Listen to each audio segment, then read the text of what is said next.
Bismillah wa salam ala rasulillah. Donc encore une fois, nous sommes très heureux de nous retrouver ici à l'ENS de Larvat et puis de répondre par la positive, j'allais dire tout simplement cette invitation. Et puis la table ronde, elle est quand même assez exceptionnelle. Très souvent, lorsque j'interviens avec mes étudiants, je leur cite un passage que j'ai lu dans la littérature de science-fiction. C'était un passage, une nouvelle qui s'intitulait justement la phrase simple.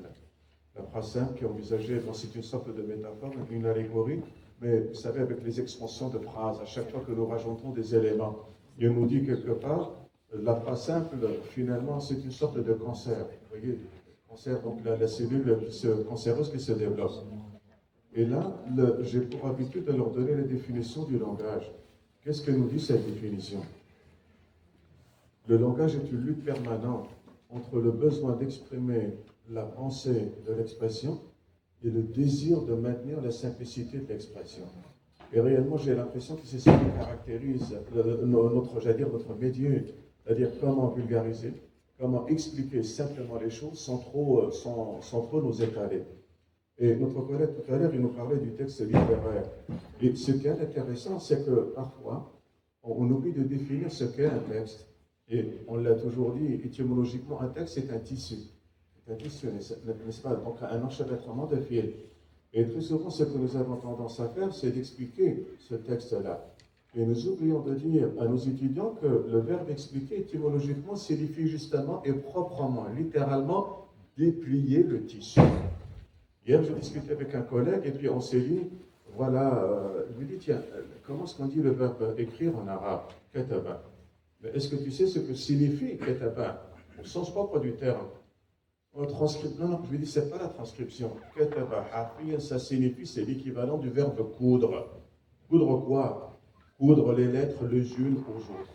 Ce qui signifie écrire au départ. Vous voyez? Et très souvent, je leur dis, écoutez, lorsque vous avez affaire à un texte, quelle que soit la nature de ce texte, je veux dire un texte littéraire, un texte journalistique, un texte scientifique, en fait, il se caractérise par 5 aspects. Le premier aspect, c'est l'aspect matériel, c'est-à-dire la matérialité du texte, puisque c'est un support avec lequel nous entrons en contact. Et lorsque nous disons la matérialité, l'aspect matériel, est-ce que c'est un texte long, est-ce que c'est un texte court, est-ce que c'est un texte concis, est-ce qu'il est exhaustif? Ensuite, le deuxième aspect, c'est l'aspect linguistique. Pour quelle raison? Parce que j'ai besoin du matériau de la langue. Que ce soit, j'allais dire, l'oral ou l'écrit, peu importe, mais j'ai besoin du matériau de la langue. Ensuite, le troisième aspect, c'est l'aspect sémantique. Pour quelle raison? Parce qu'à partir du moment où j'ai écrit quelque chose, j'ai dit quelque chose, il y a forcément du sens. C'est pour cela que nous parlons de l'aspect sémantique. Le quatrième aspect, c'est l'aspect pragmatique. Pourquoi pragmatique? Parce que nous sommes forcément dans une situation de communication. Donc, il y a un énoncé, il y a forcément un énonciateur, il y a un énonciataire. Et puis le cinquième aspect, qui n'est pas forcément à la portée de tout le monde, c'est l'aspect symbolique.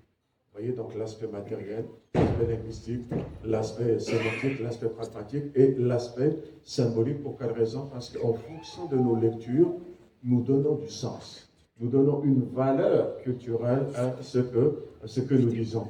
Et voyez, parfois, ce qui nous arrive, c'est que nous ne pouvons expliquer correctement certaines choses à nos propres étudiants que si nous-mêmes, nous avons compris. Mais encore une fois, je vous ramène à cette citation du langage. Donc, le langage, c'est véritablement une lutte permanente entre le besoin d'exprimer et le désir de maintenir. Et là, parfois, je dis très souvent à mes étudiants, écoutez, lorsque vous lisez une phrase, parfois, à l'oreille, vous sentez que ça ne va pas. Intuitivement, vous savez que ça ne va pas. Il y a une incorrection quelque part, mais vous êtes incapable de l'expliquer. Et pourquoi? Parce que tout simplement, une phrase, c'est une balance en état d'équilibre. Mais vous savez que c'est un équilibre très très précaire, très très fragile. Pour quelle raison? Parce qu'il suffit d'un souffle pour que l'un des plateaux de la balance, il penche. Lorsque nous sommes face à un texte littéraire ou n'importe quel texte, en fait, la sémantique générale, qu'est-ce qu'elle nous apprend? C'est qu'il y a une réaction de notre part. Et cette réaction, en fait, elle est inversement proportionnelle. Vous êtes face à un tableau de peinture.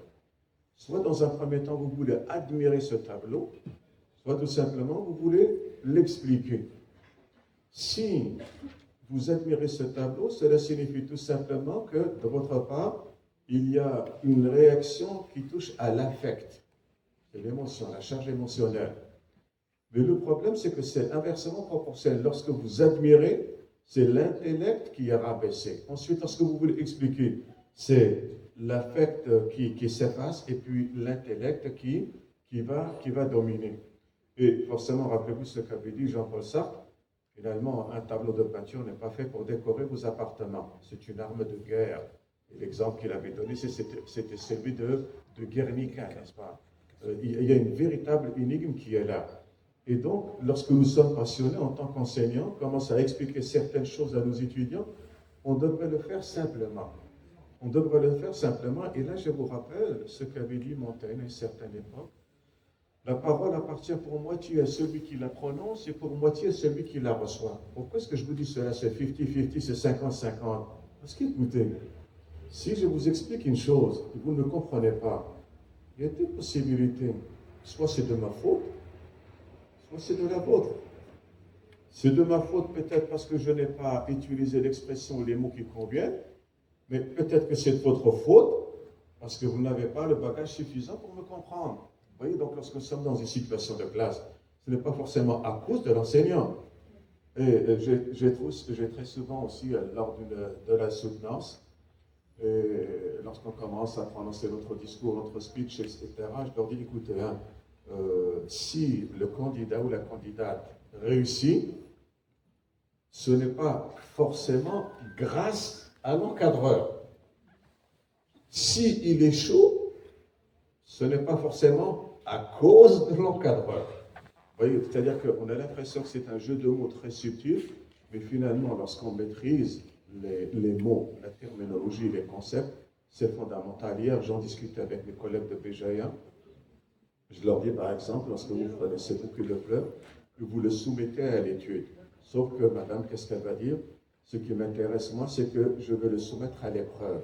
L'autre, il dira, je vais le soumettre à l'expérience. Un autre, il dira, je vais le soumettre à un essai. On a l'impression que épreuve, expérience, essai, c'est du kiff-kiff moi-même. C'est exactement la même chose. Et pourtant, non. La finalité est tout à fait différente. Lorsque vous soumettez votre objet d'étude à l'épreuve, ce que vous recherchez, c'est sa qualité. Quelle est sa qualité? Lorsque vous le soumettez à l'expérience, ce que vous recherchez, c'est sa vérité. Et enfin, lorsque vous vous intéressez, vous le soumettez à l'essai, c'est parce que vous avez en tête l'usage que vous voulez en faire. Vous voyez, donc c'est fondamental. La terminologie est importante. Et j'en discutais avec monsieur le chef de département. Je lui dis, j'avais tenté une expérience à l'université d'Ouargla, j'étais face à mes étudiants de littérature et civilisation. Je leur ai dit, écoutez, vous allez le faire à l'insu des autres collègues. Et là, vous allez prendre votre bloc-notes et pour vous-même, vous vous dites, tiens, aujourd'hui, la séance de 8h à 9h30, finalement, je vais noter tous les mots nouveaux que j'ai appris. Et parfois, ils vont se dire, en une seule séance, j'ai appris une dizaine de mots, alors qu'avec d'autres collègues, durant toute l'année, je n'ai appris aucun mot nouveau. Vous voyez, ça pourrait se faire à votre insu pour ne pas... Et puis parfois, lorsque nous sommes dans une soutenance, parfois on souligne. Je dis à mes collègues, attention, ne soyez pas vulgaires. Non, non, monsieur, on n'est pas grossier. Je n'ai pas dit grossier, j'ai dit vulgaire. Pour quelle raison? Parce qu'une fois, j'étais dans une soutenance comme cela, et puis un collègue, sans faire attention, me dit, oh non, non, moi, cet aspect m'a chiffonné. Attention, il y a des termes qu'on ne doit pas employer, nous sommes face à un public. Et lorsque le public il est là, c'est parce que tout simplement, il a l'intention d'apprendre quelque chose de vous. Vous voyez, lorsqu'on parle, par exemple, de l'enseignement-apprentissage, on a l'impression que c'est tout un bloc. C'est comme si l'enseignement, c'était uniquement du côté de l'enseignant, et l'apprentissage du côté des étudiants. Ce n'est pas vrai. L'enseignement-apprentissage pour l'enseignant et enseignement-apprentissage tout simplement du côté des étudiants. Hier, on le disait ensemble. Pourquoi est-ce que vous lisez? Je lis pour comprendre. Pourquoi vous expliquez? Pour faire comprendre. Vous voyez, j'ai rajouté le verbe faire. Il y a une modalité. J'entends depuis hier les collègues parfois, ils vous disent, moi je crois. Moi je pense que. Et lorsque je leur demande la différence, ils ne me répondent pas. Attention, lorsque vous dites je crois, ça n'engage que votre responsabilité. C'est une question de conviction, c'est une question de foi. Je ne vous demande rien en échange. Mais lorsque vous dites je pense, cela signifie que vous avez suivi un raisonnement logique. Et ce raisonnement logique, vous devez tout simplement me l'expliquer. Me l'expliquer pourquoi? Pour me faire comprendre. Parfois, lorsque je suis dans une salle de classe, je leur dis à mes étudiants, si je devais calculer, c'est-à-dire en nombre de temps, combien est-ce que vous avez été attentif à ce que j'étais en train de dire? Il me dit, monsieur Darro, bon, ça fait depuis quand même 30 minutes. Hein. En moins 1 heure et demie, j'ai été attentif. Je leur dis, vous savez ce que la chronopsychologie nous apprend? En vérité, c'est une moyenne de 3 minutes. Monsieur Darro, j'étais attentif. Oui, je veux bien vous croire. Vous me regardiez, mais vous étiez ailleurs. Mais votre attention, elle était là réellement pendant 3 à 5 minutes. Mais parce que je le sais, ça ne me choque pas. C'est comme certains collègues disent, non, toi, fais attention à ce que je te dis. Mais ils ne peuvent être là que pendant 3 à 5 minutes parce que nous sommes des êtres humains, des êtres de mouvement. Forcément, à un certain moment, on décroche. Et là, ce qui est extraordinaire, c'est quoi? C'est que c'est la psychologie animale qui nous enseigne la chose. C'est extraordinaire, n'est-ce pas? Qu'est-ce qu'elle nous dit? Supposez un petit animal qui est pris dans un cercle de feu. Il sait qu'il ne peut pas sauter au-dessus des flammes. Donc, qu'est-ce qu'il va faire? Il va se réfugier dans un semi-coma. Si les flammes, elles passent, elles le brûlent, il ne va pas se réveiller, il ne se rendra pas compte. Si par contre, elles ne l'atteignent pas, il va finir par sortir de son semi-coma. Pourquoi est-ce que je vous dis cela? Parce que c'est exactement la même attitude que nous rencontrons chez nos étudiants. Soit ils nous embêtent, commencent à chahuter, soit ils vont au fond de la salle et ils s'endorment. Et est-ce que lorsque chahute, c'est pour nous embêter? Non, c'est une alerte, c'est une façon de nous dire, écoutez, je ne comprends pas ce que vous dites. Faites attention à moi. Et celui qui est au fond et qui s'endort, parce qu'il se sent agressé. À chaque fois que vous donnez une instruction à quelqu'un, à chaque fois que vous lui enseignez quelque chose, c'est une agression. Nous touchons à son intégrité, à la fois physique et intellectuelle. Mais lorsque nous sommes au courant de toutes ces choses-là, ça ne nous inquiète pas. Voyez? C'est pour cela que nous devons être attentifs. Parce que finalement, ils ont besoin juste de nous écouter une fois. Bon, je peux très bien, enfin les collègues peuvent très bien ne pas être d'accord avec moi, mais je comprends la situation à l'ONS, c'est un peu différent à l'université. Les étudiants, je leur dis, écoutez, je sais que vous allez arriver en retard. Ne faites pas de bruit, mais rentrez quand vous voulez. Je leur dis, maintenant, si vous avez envie de sortir, sortez quand vous voulez. Ne faites pas de bruit, ne dérangez pas les gens. J'avais la dame qui était responsable de la filière. Et là, elle était en train de m'écouter. Elle me disait, oh, qu'est-ce que vous êtes en train de faire? Je suis en train de les éduquer, tout simplement. Contrairement à ce que pensent certains collègues. Vous êtes en train de les... Non, c'est tout à fait normal. Je dis, vous savez pourquoi est-ce que je réagis de la sorte? Supposez par exemple que parmi ces candidats, ces étudiants, ces étudiantes, supposez que parmi eux, certains seront les futurs cadres des affaires étrangères de l'Algérie. Si à chaque fois, dans un amphi, lors d'une séance de télé, ne regardez pas droit dans les yeux, l'Algérie, elle est perdue. Mais s'il lui dit, et le regard franc, lève la tête, exprime-toi, on est rassuré sur le sort du pays. C'est pour ça que finalement, nous avons une véritable responsabilité. C'est pour ça que je dis à mes collègues, est-ce que vous comprenez pourquoi est-ce que je réagis de la sorte? Je dois les écouter. Parce qu'à chaque fois, si on leur dit baissez la tête, mais ils vont se faire avoir par les étrangers. Vous voyez, nous sommes responsables de leur devenir. Je crois que je vais m'arrêter là, on va s'arrêter là. Commencer à répondre aux questions, sinon... D'accord. Non, je sais que... J'aimerais bien ajouter quelque chose à ce qu'il Allez-y, madame. C'est fait pour ça, ça. Voilà. En fait, ce qui m'a intéressé dans votre intervention, Monsieur Darro, je vais intervenir en tant qu'enseignante de littérature, n'est-ce pas? Et toutes les dimensions du texte que vous avez donné, la dimension sémantique, pragmatique, langagière, etc. Ce ne sont pas des dimensions. On s'entend bien. C'est des aspects. Les aspects, voilà. C'est autre chose. D'accord, les aspects, voilà. C'est mineur. Moi, par exemple, de par mon expérience dans l'enseignement des textes littéraires, il y a une dimension, je ne sais pas comment, un aspect, si vous voulez, je ne sais pas trop comment l'ajouter, comment le formaliser, parce que je ne suis pas une didacticienne. En fait, il y a un truc, en réalité, je n'ai pas reçu de formation pour enseigner. j'ai fait ma licence, mon magistère, mon doctorat, et puis, c'est-à-dire de par cette avancée dans les grades, l'université a jugé utile de nous confier des étudiants, n'est-ce pas? Qui a été formé? Personne n'a été formé. Voilà. Mais de par, voilà, notre expérience de magistère. Voilà. Voilà, exactement, nous à l'université. Mais en fait, je me retrouve en train d'enseigner, d'être une bonne enseignante, de bien faire mon travail. Pourquoi? Parce que j'aime mon travail. La dimension de l'amour du travail est très très importante et je ne sais pas si on peut la formuler en termes scientifiques, didactiques, si vous voulez. Moi, je suis très intuitive hein, dans ce que je fais. L'aspect que je voulais apporter, je ne sais pas trop si vous en avez vraiment parlé, l'aspect du plaisir du texte.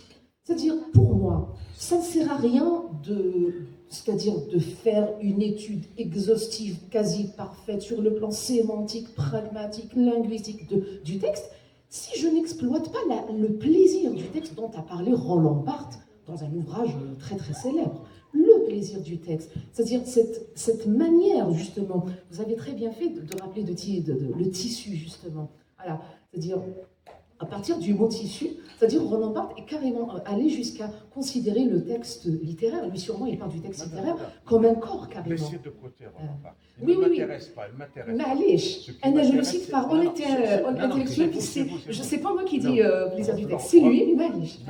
Justement, ce que dit Barthes ne m'intéresse pas. Vous êtes une Algérienne, enseignante de littérature. On ne se départit pas facilement de nos réponses. Non. Que signifie le plaisir du texte pour l'Algérienne que vous êtes? Voilà. Rappelez-vous une fois, je ne sais pas si vous avez eu l'occasion de lire ou d'avoir entre les mains un bulletin qui s'intitulait La Citelle. Et vous savez que la citelle, c'est un oiseau, si je ne me trompe pas, qui se rencontre uniquement en Kabylie. Uniquement en Kabylie. Et dans la citelle, une question extraordinaire avait été posée. Qu'est-ce qu'un enseignant de français? Oui, qu'est-ce qu'un enseignant de français? Et à l'époque, il y avait notre collègue, Fatiha Najari, Fatiha qui avait donné une réponse extraordinaire. C'est un étranger venu de chez nous. C'est un étranger venu de chez nous. Maintenant, lorsque vous me parlez du plaisir du texte, est-ce que lorsque vous parlez du plaisir, c'est uniquement par rapport à une dimension esthétique, ou alors est-ce que c'est un plaisir, j'allais dire, sensuel ou un plaisir intellectuel? Parce que si je commence à démonter le texte, et vous comprenez ce texte, vous éprouvez une certaine forme de plaisir aussi. Si vous me permettez, je vous ai interrompu tout à l'heure, qu'est-ce que je vous ai donné comme définition? Le langage est une lutte permanente. Je ne vais pas m'attarder. Nous n'avons pas dit un langage. Nous n'avons pas dit les langages. Nous n'avons pas dit des langages. Nous avons dit le langage. Autrement dit, un déterminant défini au singulier. Quelle différence y a-t-il entre le singulier et le pluriel? À chaque fois que vous utilisez le singulier, vous êtes dans l'absoluté. C'est fameux de la part. Lorsque vous utilisez le pluriel, vous êtes dans la relativité, n'est-ce bien? Qu'est-ce que ça signifie l'absoluté? En dehors de tout contexte spatio-temporel. Tout ce qui est valable dans l'absoluté, quel que soit le lieu, quel que soit le temps. Vous passez au pluriel, vous êtes obligé de relativiser, de mentionner ces contextes. On a dit le langage. Je n'ai pas précisé si c'était du langage humain, du langage animal, du langage végétal. Non, c'est le langage en tant que tel. Et là, qu'est-ce que nous avons? Nous avons un déterminant défini au singulier, plus un substantif au singulier. Et tout de suite après, vous avez le verbe être, au présent de l'indicatif, le fameux présent intemporel. Qu'est-ce que je dis à mes étudiants? Vous avez un déterminant défini, plus un substantif au singulier, et tout de suite vous avez être. Tout ce qui vient après est forcément une définition. C'est une définition, mais qu'est-ce qu'on a dit? Le langage est, on n'a pas dit la lutte, c'est une lutte. C'est une lutte. Pour quelle raison? Parce que cela signifie que c'est une définition parmi tant d'autres. Maintenant, j'attire votre attention et vous allez constater que cette citation, en fait, elle est au singulier. Il y a uniquement du singulier parce que nous sommes dans l'absoluté. Qu'est-ce qu'une lutte? Et d'ailleurs, ce n'est pas la définition de la lutte qui m'intéresse, c'est combien faut-il être pour lutter? Il faut être deux. Il faut être deux, au moins deux. Même quitte à lutter contre moi-même. Nous sommes deux. Permanente. Permanente parce qu'elle est inscrite dans le temps. Rappelez-vous, est une lutte permanente entre Si, lorsque nous luttons, il faut être deux, c'est-à-dire le phénomène de la dualité. Cette dualité, où est-ce que je vais la retrouver? Je la retrouve dans la préposition entre. C'est un entre-deux. Entre quoi? Entre le besoin et le désir. Lorsque je dis « et », c'est une conjonction de coordination. Donc j'ai aussi deux éléments. Qu'est-ce que j'ai dit maintenant? Le besoin d'exprimer. Et de l'autre côté, le désir de maintenir. Non, non, verbe, verbe. Voyez, le besoin d'exprimer la complexité de l'expression, le désir de maintenir la simplicité. Et c'est pour cela que si je vous demandais d'écrire la citation, ne le faites pas de manière linéaire. Essayez-le, les étudiants. Sur la première ligne, écrivez le langage. Sur la deuxième ligne, est une lutte permanente. Sur la troisième ligne, entre. Quatrième ligne, le besoin d'exprimer la complexité de la pensée. Cinquième ligne, et. La dernière ligne, le besoin d'exprimer. Et vous allez voir le nom avec le nom, le verbe avec le verbe. Et vous voyez, c'est comme ça qu'on donne d'avant. Et est-ce que vous n'éprouvez pas du plaisir à ce moment-là, lorsque vous avez compris cette structure extraordinaire? Carte conceptuelle, on en a parlé. Oui. Non, non, juste après. Je n'avais pas terminé. Non, non. Allez. D'accord. Oui. En fait, je vais essayer de reprendre un peu mes idées. En fait, j'étais en train de parler, voilà, d'une certaine manière peut-être qui est intuitive, mais qui peut être juste, de transmettre, voilà, ou d'enseigner un texte littéraire. C'est-à-dire, ça démarre effectivement de la dimension esthétique. Je suis tout à fait d'accord avec ça. Parce que, pour citer quelqu'un, je vais quand même citer Roman Jakobson, parce que je ne peux pas aussi m'approprier le fait de considérer que la dimension esthétique est la dimension la plus, dans les six fonctions du langage, la fonction poétique, voilà, qui fait que le texte, qu'est-ce qui différencie un texte littéraire d'un texte de physique, de chimie? C'est des textes, les autres textes, c'est des textes utilitaires, c'est des textes transparents qui transmettent une information. 1 plus 1 égale 2. Il n'y a rien d'esthétique. C'est vous qui le voulez. Voilà. C'est vous qui le voulez. C'est pas que moi qui sais. Non, c'est vous. Excusez-moi. Non, vous avez cité Roland Barthes. Qu'est-ce qu'il a fait? Il a pris une feuille d'un annuaire téléphonique et il a décidé de le considérer comme étant un texte poétique. Ça donc avec sa responsabilité. Ah oui, ça va nous faire parvenir aussi au ready-made, au dada. C'est-à-dire, oui, bon, écoutez, là, vous extrapolez énormément, parce qu'effectivement, artistiquement parlant, oui, si je décide qu'une pissotière, voilà, ça peut être une œuvre d'art, je le décide. Mais bon, beaucoup parlent aussi de la décadence de l'art. Bon, c'est des points de vue. Rappelez-vous l'illustration, ceci n'est pas une pipe. Ceci n'est pas une pipe de René Magritte, effectivement. Mais bon, là, on extrapole. Moi, j'aimerais bien rester sur mon idée. Ça démarre donc de la dimension esthétique du texte. Comme quoi, le texte littéraire est beau. Il porte en lui une beauté intrinsèque. Il est tautologique. Il est narcissique, carrément. C'est une dimension narcissique. C'est-à-dire, je lis un texte littéraire, qu'il soit épique, romanesque, poétique, théâtral, tout ce que vous voulez. Une chanson, la chanson aussi, bien entendu. Je le lis, non pas parce que je veux forcément glaner une information, mais parce que ça me procure déjà un plaisir. Il y a déjà un plaisir. Et le plaisir est gratuit en réalité. C'est-à-dire, si je vous dis, pourquoi ce truc vous fait plaisir, vous ne pourrez pas m'expliquer. Ça me fait plaisir parce que ça me fait plaisir. Je ne peux pas justifier Juste la une chose. question piège. Est-ce que ce plaisir est une finalité en soi, Ça peut devenir ou alors une ce n'est finalité. qu'un objectif, une étape intermédiaire? Ça peut devenir une finalité en elle-même. Mais En fait, on peut mais si pas, ça devient une pas finalité, généraliser aussi. non, mais si ça devient une finalité, finalement, vous allez mourir. Alors, le plaisir est renouvelé. Vous savez, il y a des gens qui peuvent vous dire j'ai relu Les Frères Karamazov de Dostoïevski 10 fois et je n'en ai pas marre. J'ai toujours envie. Pourquoi une chanson? Combien de fois vous avez écouté votre chanson préférée? 1000 fois. Je ne sais pas, vous ne pouvez pas compter. Vous ne vous en lassez pas, parce que c'est en même temps une finalité, c'est-à-dire je vais écouter cette chanson parce que je veux prendre mon plaisir, j'ai une finalité. Mais cette finalité, cet objectif, c'est par la magie. Des fois, c'est une magie qu'on ne peut pas expliquer. Je n'ai pas de réponse à tout. Hein. Ça se renouvelle. C'est-à-dire, effectivement, vous avez vraiment raison de dire que ça risque de mourir. C'est-à-dire, j'ai écouté ma chanson, j'ai lu mon roman, ça y est, ça se termine, c'est bon, j'ai eu mon plaisir, classe. Je ne veux plus écouter. Non, j'ai envie encore de réécouter. Jusqu'à la mort. Hein. Mais pourquoi est-ce que vous réécoutez? Pourquoi est-ce que vous réécoutez? Pourquoi est-ce que vous relisez? Pourquoi? Parce qu'à chaque fois, la sensation est tout à fait différente. Parce qu'à chaque fois, la compréhension Ça est se tout à fait renouvelle, différente. voilà, Parce qu'à chaque... effectivement. Non, en vérité, ça ne se renouvelle pas. Rappelez-vous l'écriture de Kateb Yassine, elle est en forme Circulaire. c'est une hélice. Non, à la base, c'est une hélice, ça permet d'aller de l'avant. Et donc, Voilà. à chaque fois, il y a un plus, il y a un plus plus. qui est là, il y a un plus qui est là. Et c'est Ouais. peut-être notre intellect qui... Les c'est deux. vrai, qui intervient. Peut-être que vous avez lu ce roman il y a 5 ans, vous le relisez aujourd'hui, vous aurez une compréhension, etc. Bien sûr, parce que à quoi je voulais arriver à l'IA, justement. Donc, il faut vraiment y aller doucement. Donc, en fait, voilà, cette dimension esthétique qui fait que, voilà. Et ben, moi, par exemple, en tant qu'enseignante de littérature, tout en me basant sur tous les autres aspects linguistiques et tout ce que vous voulez, le vocabulaire, les figures de style, la rhétorique, etc., j'essaye de cultiver avec mes étudiants le plaisir du texte. Une question piège. Oui. Trop de pièges avec moi. Mais si on est, je vous dis que c'est un piège. Est-ce que vous enseignez la littérature? Est-ce que je l'enseigne? Oui. Ah oui, magnifique. Est-ce que vous enseignez la littérature? Attendez, ce que je réponds aux gens, voilà, quand je parle de ma passion, je la partage, surtout le partage.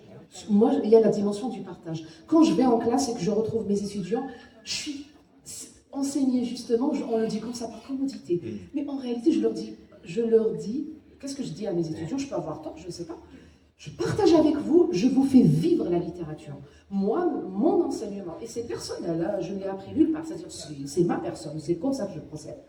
Je fais vivre le texte littéraire avec les étudiants. C'est-à-dire, si je fais de la comédie, ils rigolent. Si je fais de la tragédie, tout le monde va pleurer. Mais Si c'est un finalement, texte qui fait on réfléchir, n'enseignait pas. tout le monde va... hein.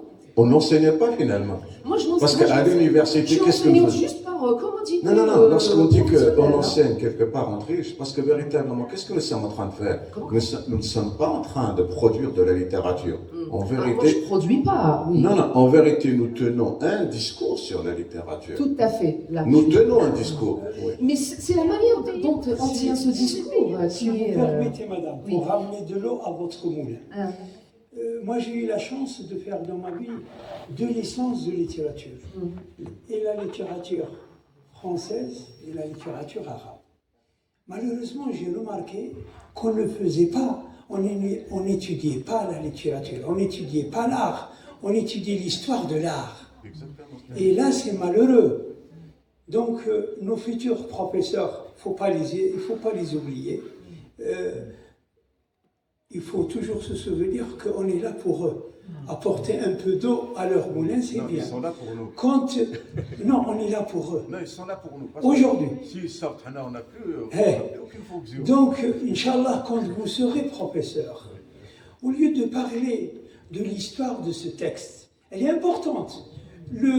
Celui qui a écrit, celui qui a conçu, ou bien celui qui a donné naissance à cette œuvre littéraire, c'est bien de le connaître. Mais ce qui est encore mieux, c'est de goûter au plaisir de cet être vivant, entre guillemets, parce qu'un texte, il est vivant. Un texte n'est pas un objet qui est mort. Une œuvre d'art, c'est quelque chose qui est vivant et qui peut insuffler la vie à la personne qui le lit. Comme un exemple, nous sommes musulmans.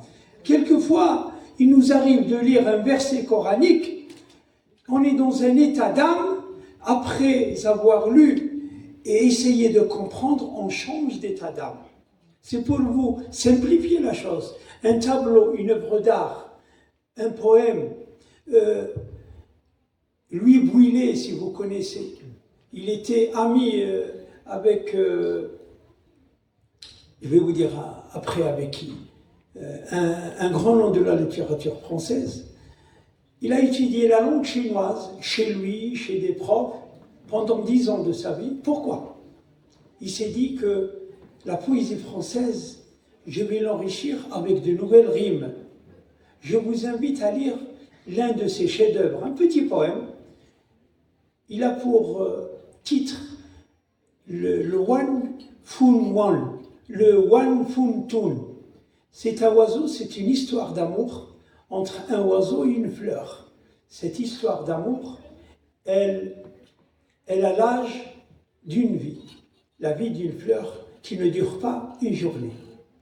à la fin de son poème, il a voulu nous dire que nous, Européens, essayez de voir ce qui se passe dans l'extrême-orient.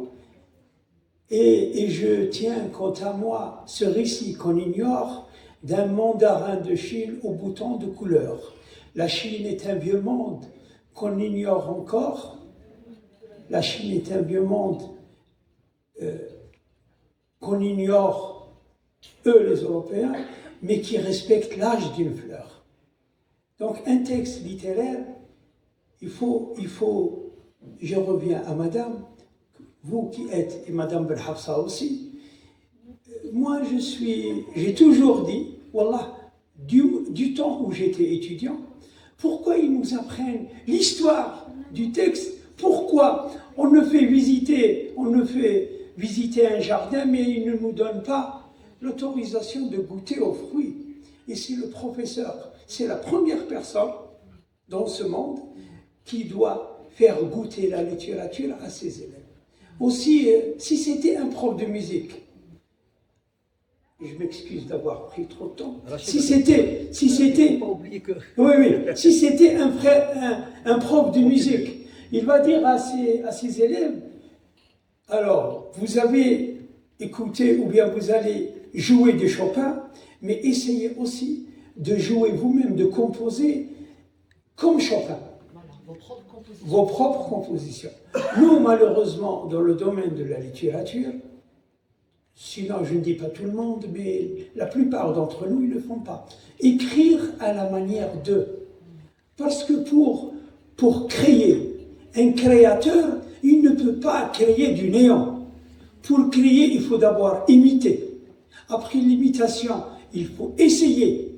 Et puis, quand on a appris, avec nos profs dans les TD, quand on a appris à retisser, à tisser à la manière de, peut-être un jour que je vais avoir mon propre tissu. Je crois que c'est ça, qu'il y a un maillon qui n'existe pas dans notre chaîne, malheureusement, un maillon perdu. Et sauf que voilà, excusez-moi, c'est-à-dire par rapport à nos étudiants, c'est pas tout le monde aussi qui est... on n'a pas à former des écrivains. Moi, je suis passionnée de littérature, j'ai jamais écrit un vers de ma vie.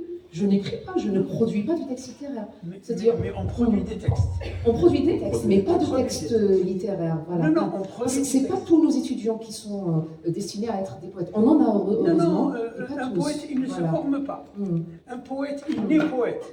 Seulement, c'est comme une pépite, comme un diamant qui est dans la mine. Un beau jour, il y a quelqu'un qui découvre et qui le façonne.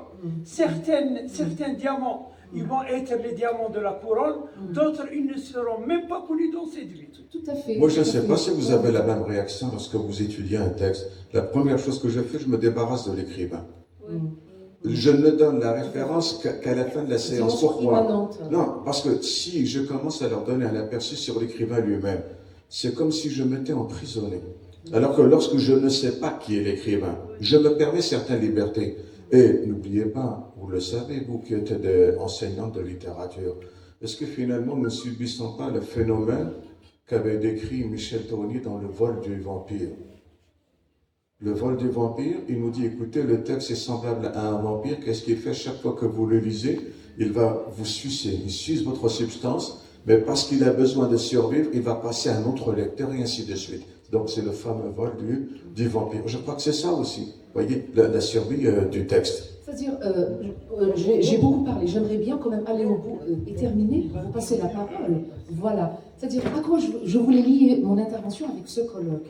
C'est qu'avec toute cette dimension humaine que j'apporte de moi-même déjà à mes étudiants pour les amener non pas simplement à savoir analyser un texte, mais à aimer ce texte, aimer non pas forcément le contenu. On aime un roman parce que j'adore l'histoire d'amour, par exemple. Non, oui, j'adore l'histoire d'amour, ça tout le monde peut le dire. Les profanes peuvent le dire dehors. N'importe qui va dire j'ai aimé l'histoire policière, etc. Les étudiants, quand même, c'est autre chose. C'est des avertis, ce ne sont pas des profanes.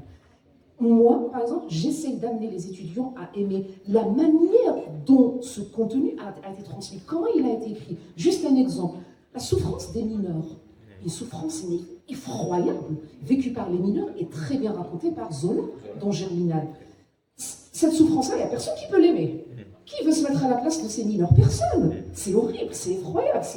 Mais les étudiants adorent Germinal parce que cette souffrance a été admirablement bien écrite, décrite, mise en texte par Zola. C'est-à-dire, c'est la manière dont... Et d'ailleurs, c'est l'alchimie du verbe dont parle aussi Rimbaud. La littérature, quelle est la magie de la littérature? C'est une alchimie du verbe. Faire de quelques mots un diamant, un métal précieux. Et l'alchimie du verbe aussi est très importante. Sinon, ça tient pour terminer, pour toutes ces raisons, je ne pourrai jamais faire confiance à l'intelligence artificielle pour enseigner la littérature à ma place. Merci. J'ai terminé. Je suis d'accord avec vous. Voilà.